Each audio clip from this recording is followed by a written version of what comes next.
Bien, en este viernes 25 de febrero, un viernes especial de febrero porque el mundo vive una nueva guerra. No podríamos decir que inesperada, pero siempre sorprenden, ¿no? Cuando se desatan. Y nosotros aquí con nuestros propios asuntos también, uno de los cuales es esta convención constitucional, este proceso constituyente que sigue adelante y que nos convoca cada viernes en este programa junto a Marcela Cubillos y a Germán Concha, a quienes saludamos, por cierto, en el día de hoy. Y como cada viernes queremos pedirle a Marcela, que está adentro ahí en las entrañas de la convención, que nos cuente a su juicio cuáles fueron los temas más relevantes de esta semana ahí en la convención. Bueno, hola, muchas gracias. Bueno, esta semana siguieron las comisiones votando para ir preparando los informes que se están votando en el Pleno. Tuvimos trabajo de comisiones, la nuestra no, la del sistema político no, ya voy a explicar en qué está esa, pero el resto de las comisiones siguieron votando y se votó ayer en general en el Pleno el primer informe de esta comisión de sistemas de conocimiento, cultura, etcétera. De normas que han ido saliendo, por ejemplo, en la Comisión de Medio Ambiente se aprueba para ir al Pleno una norma en materia de propiedad que, si bien corrige en el sentido de que incorpora todo tipo de bienes al derecho de propiedad. Se acuerden que antes solamente decía propiedad sobre los bienes corporales, no los incorporales, es decir, los derechos quedaban fuera. Y ponen, lo divertido es que, claro, cuando aprueban esta mejora, dicen, bueno, producto de nuestra, ven que tenemos capacidad de diálogo, vamos en realidad a incorporar todo tipo de bienes adentro del derecho de propiedad. Oye, muchas gracias, media concesión. Pero bueno, lo incorporan ahí, pero mantienen una garantía muy débil en materia de expropiación. Porque si bien se establece que se pague antes de expropiar, se establece que el precio se fija por la ley, ni siquiera se pone la obligación de un precio justo, por lo tanto, los políticos te pueden fijar por ley un precio completamente inferior al precio de mercado. Segunda norma que uno ve en otras comisiones que se están aprobando que son complicadas. Bueno, en derechos fundamentales se aprueba una norma de aborto sin ningún límite, ninguno, y además sin la objeción de conciencia ni individual ni institucional, etcétera. Por lo tanto, también eso se sale de todos los márgenes. Se aprueba también ayer en el Pleno muchas de las normas que ya las va a explicar después quizás Germán, ¿no es cierto?, en materia de libertad de prensa, algunas fueron rechazadas y vuelven a comisión, pero sí se aprueba, por ejemplo, una norma que dice el derecho de acceso a sitios culturalmente significativos. ¿Cuáles son? Nadie tiene idea. Listo, 2/3 ya tienen, se va a la comisión para que vuelva a votarse en particular, pero si tu casa está en ese sitio culturalmente significativo. Entonces, uno ve que el tipo de normas que se van avanzando, proponiendo, siguen afirmando dos cosas que son fundamentales. Uno, esta constitución indígena en que cada norma tiene un paralelo indígena, o sea, ya la verdad que más que la casa de todos, la casa de los 17 escaños reservados, porque cada norma en materia de libertad de expresión, de propiedad, de todo, tiene una norma especial para los indígenas. Segundo, se sigue avanzando en un sistema que consolida desigualdades. O sea, este proceso se hace para enfrentar supuestamente todas estas desigualdades en Chile. Lo único que ha hecho en la redacción de este texto es instalar nuevas desigualdades. O sea, no soluciona las actuales y genera problemas donde no había, instalando nuevas desigualdades ante la ley, desigualdades entre regiones, desigualdades entre géneros, minuto los fallos, desigualdades en materias indígenas, etcétera. Entonces, se sigue avanzando con ese tipo de problemas que hoy día estamos viendo, y si tú le agregas, para que lo conversemos después, esta propuesta que ingresa consensuada por la izquierda en materia de sistema político, que elimina el Senado, vemos que es una constitución que sigue avanzando en eliminar contrapesos. O sea, elimina los otros poderes del Estado que pueden generar contrapeso, ahora es el Senado, antes fue el Poder Judicial, cambiándolo por un sistema, como lo vimos en un podcast anterior, y además no le basta eliminar los contrapesos institucionales, sino que también busca eliminar los contrapesos que pueden ser la libertad de información, la libertad de prensa, la libertad de expresión. Bueno, precisamente, quiero que volvamos un poquito más adelante sobre este tema que habla de este acuerdo político del unicameralismo, la eliminación del Senado, que se ha comentado mucho, pero quiero detenerme un segundo y justamente eso es lo que me gustaría plantearle a Germán. Además tiene total relación, digamos, con la labor que realizamos los medios de comunicación, que es el tema de la libertad de prensa, la libertad de expresión. Hay ahí una norma que nosotros como medios de comunicación nos tiene bastante atentos y alertas, y es esta que dice, si bien ayer de los 8 artículos que habían que tenían que ver con la prensa, hubo 6 que no se aprobaron, sí se aprueba un artículo que habla de que el Estado tiene que velar porque haya pluralismo e imparcialidad y por lo tanto le da una cierta tuición sobre los contenidos. En materia de libertad de prensa y libertad de expresión, que también se está viendo más en general en la Comisión de Derechos Fundamentales, Germán Concha, ¿qué puedes decir? ¿Qué te parece eso? Hola, ¿cómo están? A ver, Eduardo, yo creo que en primer lugar, y considerando que todavía queda una segunda revisión por las comisiones, como decía Marcela, y que algunas normas son bastante confusas y hay un proceso posterior de coordinación, etcétera.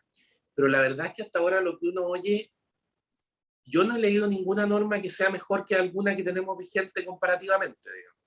O sea, tú no dices, mira, estamos mejorando. No, esto va para atrás. Estamos involucionando en términos de diseño institucional, sea porque se están desmontando contrapesos muy importantes, sea porque se están redactando cosas que derechamente no se entienden, y que es lo peor que puede hacer en términos jurídicos, diseñar una institución que no se entiende. Ahora, la libertad de expresión y sobre todo la libertad de prensa es en un sistema institucional de las claves fundamentales del diseño de equilibrio de poderes y de equilibrio de funcionamiento. Entonces, es precisamente una libertad que se garantiza para controlar el poder. Por lo tanto, cuando tú dices que el poder político, porque es el que importa en estos casos, el que me puede obligar por fuerza a hacer ciertas cosas, hay una cierta izquierda o ciertas visiones cercanas a la izquierda que suelen hacer, así como hacen una serie de analogías y al final todo es violencia. Hay una columna de Carlos Peña muy buena en ese sentido, que se malutiliza la expresión violencia para que al final todo sea violencia, lo que se termina utilizando para justificar la violencia que interesa justificar, digamos. Bueno, aquí pasa algo parecido. Si yo digo al final que todos los poderes son iguales, que todo es poder y que por lo tanto hay que equilibrarlo todo, desmonto todos los sistemas institucionales. Pues los sistemas institucionales lo que quieren es equilibrar el poder político. ¿Por qué? Porque es el que tiene fuerza detrás, es el que me puede obligar a hacer cosas. Y ese es el que tiene que estar controlado. Lo otro son discusiones muy interesantes, pero que quedan usualmente fuera de la Constitución porque no le corresponden a la Constitución. Ahora, dicho eso, la libertad de expresión tiene un rol fundamental en el sentido de la libertad de prensa, de permitir el control de las autoridades. Para que eso sea efectivo, lo único que no puede pasar es que la autoridad política tenga la capacidad de decidir si la prensa lo está haciendo bien, mal o más o menos. Porque entonces lo que va a hacer la autoridad política, obviamente, es determinar que los diarios, los medios de prensa en general, que no les gustan, lo hacen mal, y los medios de prensa que les gustan, lo hacen bien. No por nada en los regímenes totalitarios, estoy pensando en la Unión Soviética, estoy pensando en Cuba, etcétera, ya nos tiene acostumbrado al marxismo que los medios de prensa tienen nombres como La Verdad, etcétera, que son maneras de decirte, hay además un tema simbólico muy fuerte, es decir, no, esto es lo correcto, esto es lo que tiene que creer, hay una sola lectura. Esto va muy de la mano de esta idea de escribir una historia oficial, de controlar las versiones distintas, o sea, controlo la prensa y después controlo la discusión histórica. Al hacer ambas cosas, lavo cerebro, digamos. Y al lavar cerebro, elimino la oposición, porque entonces no hay cómo pensar distinto, porque no hay material para hacerlo, o se hace mucho más difícil, y no hay cómo difundirlo. Por lo tanto, si se quiere garantizar la libertad, lo que hay que hacer es sacar al Estado, al Estado en el sentido de los poderes públicos, del control de lo que está haciendo la prensa, y establecer el régimen usual.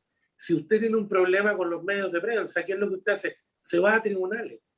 Y es ahí donde se resuelve, porque son los tribunales, claro, ahí tenemos otro problema que el que decía Marcela, eso supone tribunales independientes, no un servicio sujeto a un comisariato dependiente del gobierno de la asamblea de turno, sino que realmente autónomos, digamos, y realmente libres, porque además, internacionalmente, y esto a la gente se le olvida, el criterio jurídico que se utiliza respecto de la prensa es que la prensa no está obligada a decir la verdad, está obligada a no decir algo falso a sabiendas. Está obligada a tomar, claro. Exactamente, está obligada a tomar las medidas razonables para evitar decir algo falso a sabiendas. Pero no se le puede exigir verdad, porque si se le exigiera verdad, se le exige algo y es imposible. La prensa se limitaría a un repetidor de declaraciones públicas. Probablemente un grupo político de carácter totalitario quisiera eso, porque controla el gobierno, y entonces lo que hace es dar puros comunicados de prensa, y si la prensa no se ajusta al comunicado, entonces la castigo. Por eso que es tan peligroso lo que se está aprobando, y por eso que es tan importante que se corrija, y por eso, perdón que no quiero ofender a nadie, pero por eso que a mí me llama la atención mucho que los medios de prensa sigan sin armar el escándalo, perdónense la expresión, que en cualquier país democrático occidental se habría producido si la autoridad estuviera estudiando siquiera una modificación de este tipo. O sea, yo no me imagino en Estados Unidos que alguien propusiera una cosa como esta y no existiera un incendio, por hablar en términos figurados, en todos los medios de prensa diciendo que esto es lo peor que puede pasar, que esto es inaceptable y que aquí hay una tendencia totalitaria fuerte. Echo de menos eso en el colegio periodista, y se supone que son los primeros que deberán salir a defender esto. No puedo reclamar mucho porque el colegio de abogados propuso la colegiatura obligatoria, o sea, ya los colegios profesionales en Chile están en una línea bastante triste, pero en fin. Pero habría esperado uno que el colegio de periodistas saliera a defender su actividad como corresponde y que los medios de prensa estuvieran haciendo lo mismo. Clarísimo, Germán. Marcela, toquemos ese tema que tú dejaste esbozado, el tema de este acuerdo político que ya existiría para el tema del unicameralismo. Sí, nosotros en la comisión se aprobó en general un sistema presidencial, cuando nosotros votamos a favor de las posturas presidenciales y en ese minuto ganó la propuesta del Partido Comunista, y se aprobó un sistema unicameral. Nosotros votamos a favor de todas las posturas de bicameral, la que presentaba Fuad Chahín, la que presentaba el Partido Socialista, las que habíamos presentado nosotros, y se perdió por un voto y ganó un Congreso unicameral.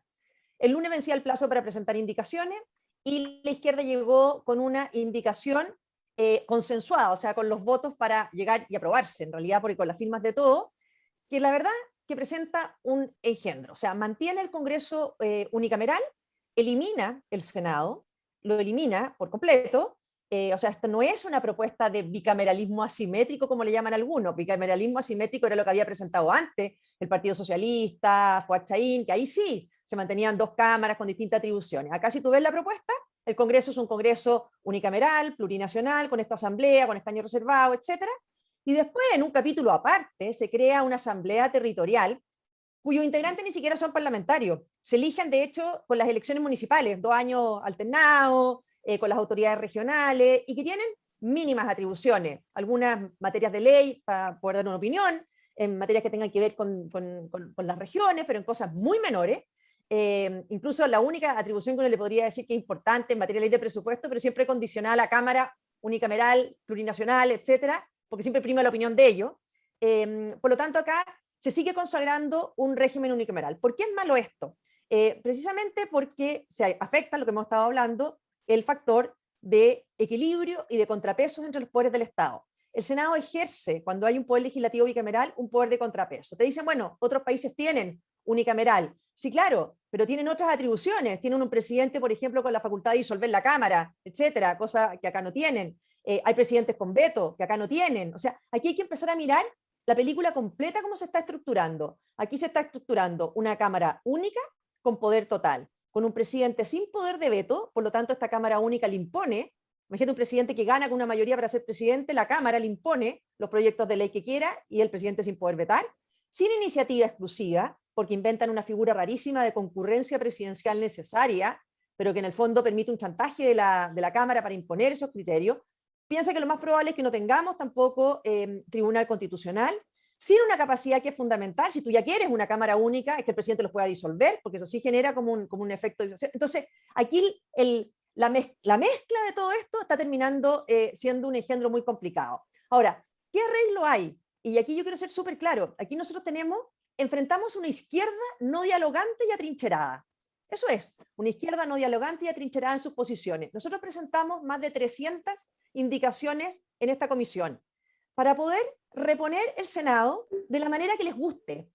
Presentamos llamándolo Senado, no llamándolo Senado, con más atribuciones, con menos atribuciones, distintas a las actuales, iguales a las actuales, etc. O sea, la posibilidad de corregir este error, de no cargarse una institución que ha sido tan fundamental en la historia democrática chilena, está ahí sobre la mesa, pero tendrían que salir de sus trincheras, dialogar y aceptar propuestas de indicaciones de Chile Vamos. pero para lo que nosotros no estamos dispuestos para ir arreglando este engendro de meterle como atribuciones como árbol de Pascua a una asamblea que no tiene nada que ver con una segunda cámara. Germán Concha, déjame ser abogado del diablo en esto. Hay gente que dice, ya está bien, pero ¿cuál es el problema de que haya una sola cámara, digamos? ¿Qué pasa con eso? Esto que dice Marcela, hay otros países que lo tienen, ahí se cita a veces el ejemplo alemán, o se dice que, no sé, pues los británicos tienen una House of Lords que es solamente como medio decorativa, pero que realmente el Parlamento es una sola cámara donde ocurren las cosas. ¿Por qué sería tan grave tu juicio o por qué no sería posible tener una pura cámara en Chile? A ver, dos cosas. Una, los dos ejemplos son discutibles porque Alemania e Inglaterra tienen dos cámaras, digamos. Uno podrá discutir cómo funcionan las atribuciones que tienen, pero ninguna de las dos son meramente decorativas y funcionan en un contexto que es muy importante, lo que decía Marcela, completo distinto. Esto hay que mirarlo entero.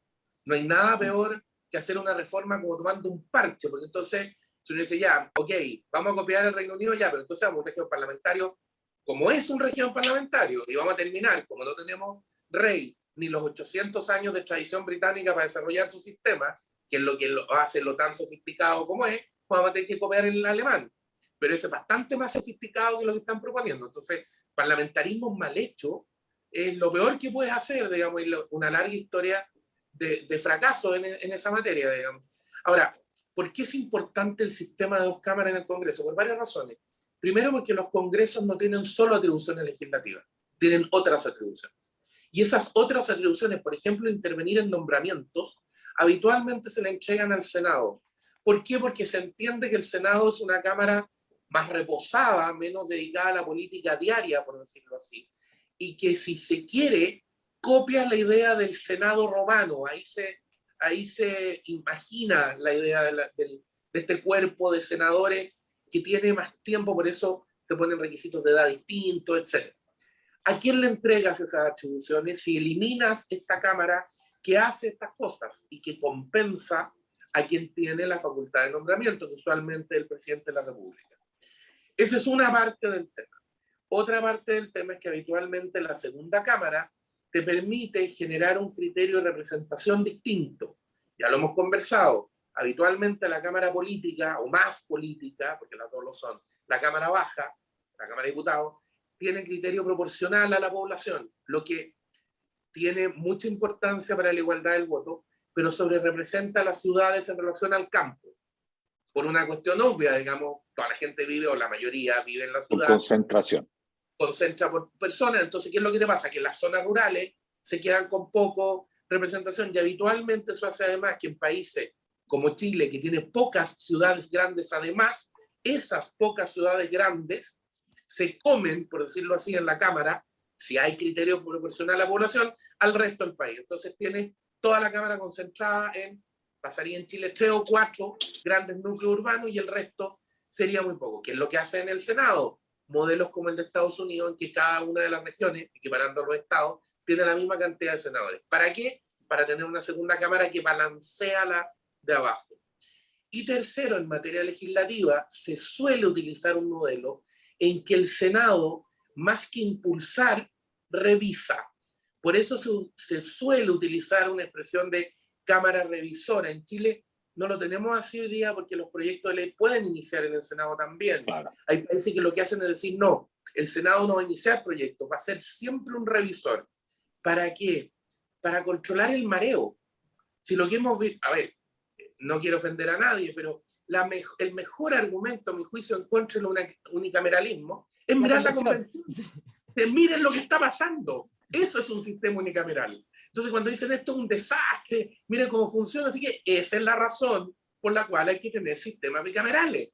Porque es la segunda Cámara la que cuando se marea a la otra, la segunda Cámara puede decir, espérese, ya, ok, pongámonos un rato a la sombra, dejémonos que esto se tranquilice, conversemos con calma y volvamos sobre esto, etc. Entonces, ya, apaciguemos el entusiasmo, porque está bien que haya un poco de entusiasmo, sí, pero cuando el entusiasmo se desborda, terminamos donde estamos. Entonces, yo diría en términos prácticos, hay muchas buenas razones para el bicameralismo que tienen que ver además con los equilibrios internos. Hay una cosa que es bien importante en el presente. La gente suele, por una distorsión, pensar que solo puede ser tiránico o totalitario un grupo chico.